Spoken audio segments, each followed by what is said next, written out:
నమస్తే అందరికీ.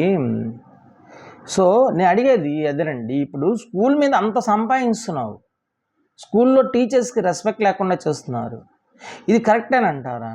మీరు ఆలోచించండి. ఇన్ కేస్ అదే నువ్వు ఆ పొజిషన్లో ఉంటే, అర్థమవుతుందా? మన ఆడవాళ్ళు అదే పొజిషన్లో ఉంటే, మనము అదే విధంగా చేస్తే, వాళ్ళు అదే విధంగా చేస్తే మీరు భరించగలుగుతారా? నేను అడిగేది, అరాకొరా సంపాదన వచ్చేసి ఉంటుంది, ఆ అరాకొరా సంపాదనని పెట్టుకొని అవతల మనిషికి వ్యక్తిత్వం లేకుండా మీరు మాట్లాడితే సో అది గౌరవం అంటారా? ఆలోచించండి. ఒరే నేను ఒక్కటి చెప్తున్నాను రా అబ్బాయి, అందరికీ చెప్తున్నాను, అదే చిన్న పెద్ద గొప్ప పేద అందరికీ చెప్తున్నాను, ఒకటి గుర్తుపెట్టుకోండి, మనిషిని మనిషిలాగా గౌరవించండి. ఫస్ట్ అదేరా దైవత్వం అంటే. ముండా కొడకలారా, దేవుడికి టెంకాయ ఎత్తుకుపోయి కొట్టేసి అవతలని హింసించడం కాదు, దాన్ని ఏమంటారు? అడవి జాతి సంస్కారం అంటారు. మీరేమన్నా అడవి పందులకి జంతువులకైనా పుట్టారా? అలాగే చేయండి.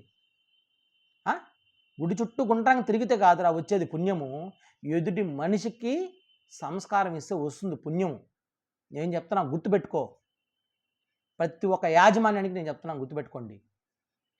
నీ దగ్గర పనిచేసే కూలోళ్ళలాగా చూడబాకు, కూలోళ్ళను కూడా గౌరవించరా. పోతిరెప్పలు నా కొడకలారా, కూలోళ్ళను కూడా గౌరవించంట్రా.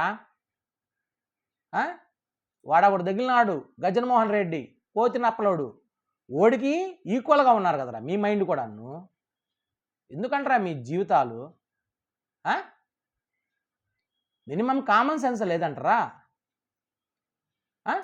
మనిషికి విలువ అనేది లేదంటారా? అంత క్యాలిబర్ లేకపోతే తీసేయండిరా, వాళ్ళనేంద్రా హింసించేది మీరు?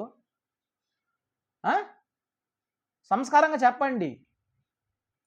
అదేంద్రా అది అవసరమైతే వాడుకునేది, లేదంటే వదిలేసేది. వాళ్ళ జీవితాలు జరక్క మీ దగ్గరికి వస్తున్నారా? పాపం రా రే, పాపం మూట కట్టుకొని పోతారా. ఖచ్చితంగా చెప్తున్నాను, 7 కోట్ల జీవరాశుల తర్వాత మానవ జన్మ అనేది వస్తుంది. పాపాన్ని మూట కట్టుకుంటున్నారు మీరు. ఎదుటి మనిషిని గౌరవించలేనటువంటి సంస్కారం కాదురా. నీ మనిషి పుట్టుక మనిషివే కాదు, 1000 దేవుళ్ళకి నువ్వు టెంకాయ కొట్టినా వేస్ట్. ఒక మనిషిలో దేవుడు ఉంటాడు. అందుకే దేవుడు ఒక మాట చెప్పాడు, మానవ సేవయే మాధవ సేవ. సాయిబాబా గారు కూడా ఆ విధంగా చేశారా? ఒరే, ఆ విధంగా లేవలేని వాడికి సేవ చేశాడు రా బాబు. అదేరా దైవత్వం అంటే. మీరంతా గుడుల్లో ఎందుకు ఎత్తుకుతారా దేవుణ్ణి రే? గుడుల్లో ఎక్కడ ఉంటాడు దేవుడు?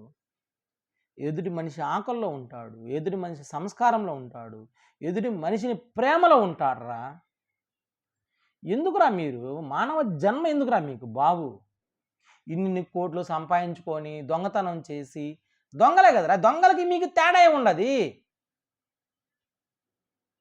రిజిస్ట్రేషన్ ఆఫీస్లో వాళ్ళు దొంగతనం చేశా, రాజకీయ నాయకులు దొంగతనం చేశా, ఇంక ఎక్కడరా బతికేది మనిషి? ఎప్పుడురా సంతోషంగా బతికేది?